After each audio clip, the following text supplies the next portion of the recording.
The Gospel according to St. Mark, chapter 7, verses from 1 to 8, 14 to 15, and 21 to 23.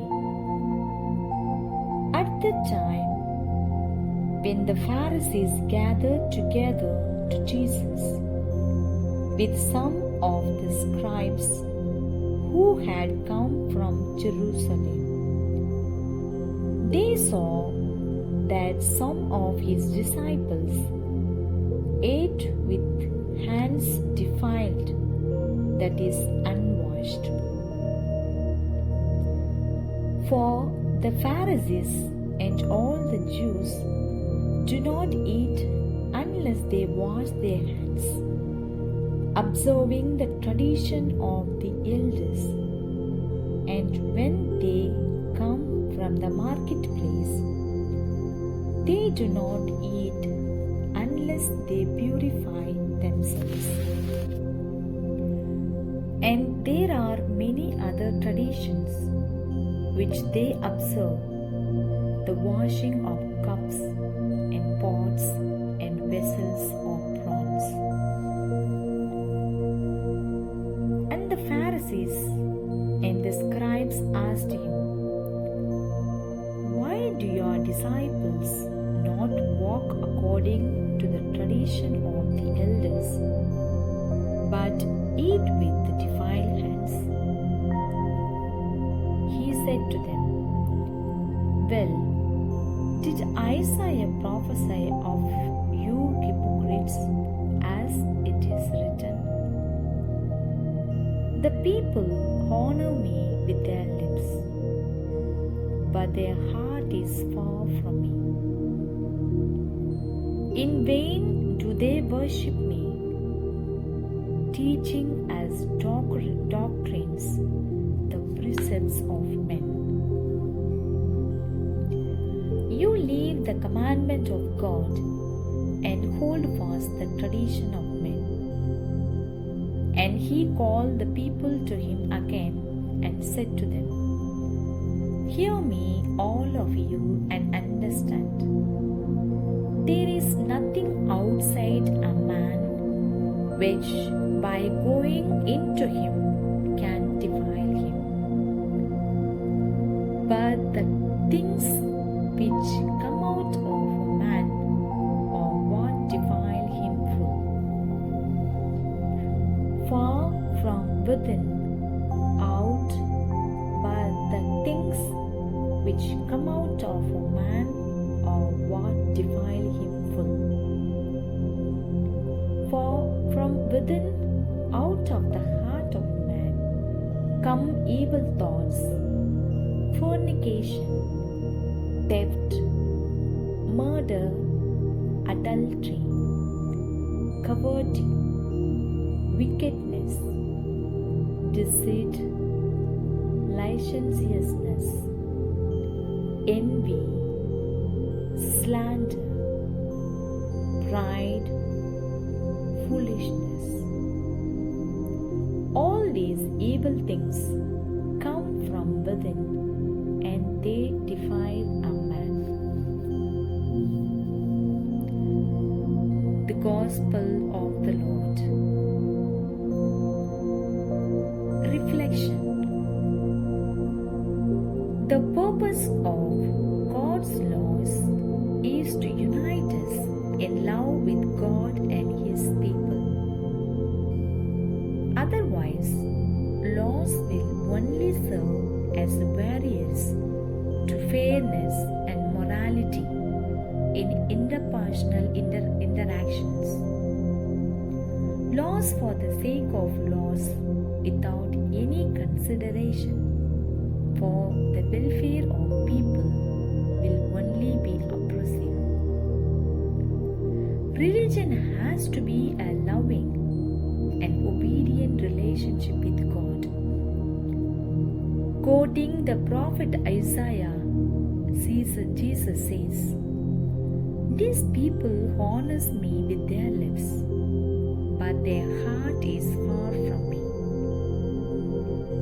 Our Christian life is a heart-centered endeavor. God always considers a person's heart rather than the appearance or position of that person. God doesn't want anyone to be lost. He wants all His children to be with Him. When we pray sincerely, He always answers.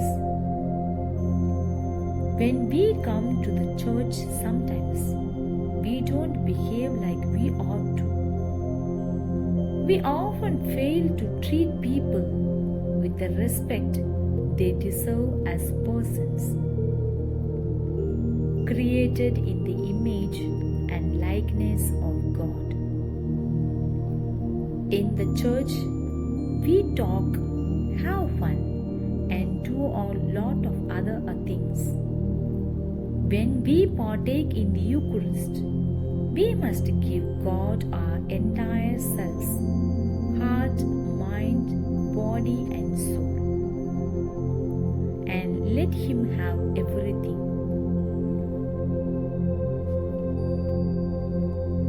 Good and bad come from the heart. Just take a look at how we participate in the Sunday Mass. Are we fully present at the Holy Mass with the fervor and reverence? Or do we merely comply with the laws and requirements? How frequently do we receive the Lord in Holy Communion with an unworthy heart? How far is God from my heart? May the Lord grant each of us a heart-to-heart relationship with Him.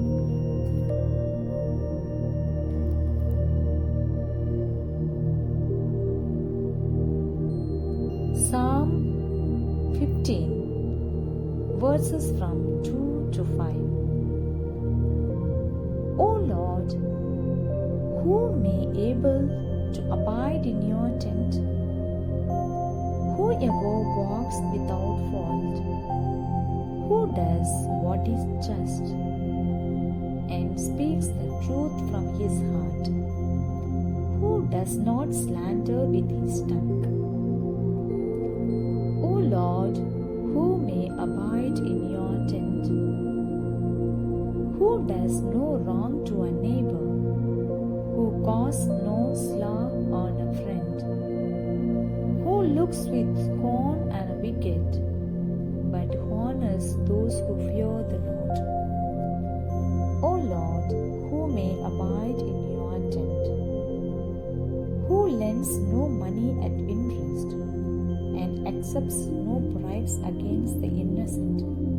Such a one shall never be shaken. O Lord, who may abide in your tent? Second reading is taken from the book of James, chapter 1, verses from 17 to 18, 21 to 22 and 27. My dearest brethren, every good endowment and every perfect gift is from above, coming down from the Father of lights, with whom there is no variation or shadow due to change.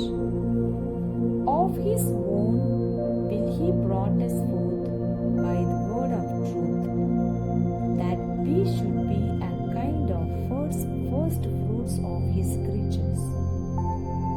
Receive with meekness the implanted word, which is able to save your souls. But be doers of the word, and not hearers only, deceiving yourselves. Religion that is pure and undefiled before God the Father is this: to visit orphans and widows in their affliction, and to keep oneself unstained from